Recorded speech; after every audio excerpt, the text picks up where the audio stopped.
യുഎഇയിൽ പെയ്തത് 75 വർഷത്തിനിടയിലെ ഏറ്റവും ശക്തമായ മഴ. ശക്തി കുറഞ്ഞു, വെള്ളക്കെട്ട് തുടരുന്നു. അബുദാബി യുഎഇയിൽ പെയ്തത് റെക്കോർഡ് മഴ.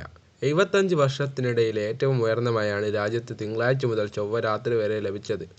ഏറ്റവും കൂടുതൽ മഴ ലഭിച്ചത് അൽ ഐനിലെ ഖതം അൽ ഷക്ല പ്രദേശത്താണ്.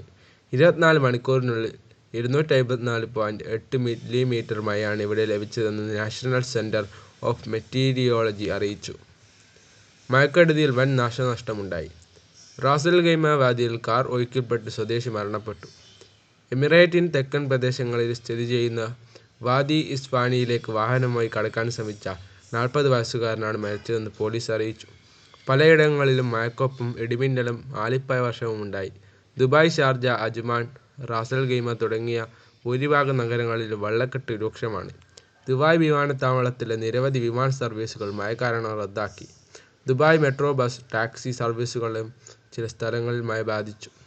യുഎഇ, ഒമാൻ, ബഹ്റൈൻ എന്നിവിടങ്ങളിൽ തിങ്കളാഴ്ച തുടങ്ങിയ മഴ ചൊവ്വാഴ്ച പുലർച്ചെയോടെയാണ് ശക്തി പ്രാപിച്ചത്. ബുധനാഴ്ചയും മഴ തുടരാനാണ് സാധ്യതയെന്ന് വിവിധ കാലാവസ്ഥാ കേന്ദ്രങ്ങൾ അറിയിച്ചു. സ്കൂൾ പഠനം ഓൺലൈനാക്കിയിരിക്കുകയാണ്. സർക്കാർ, സ്വകാര്യ സ്ഥാപനങ്ങൾക്കും വർക്ക് ഫ്രം ഹോം പ്രഖ്യാപിച്ചിട്ടുണ്ട്.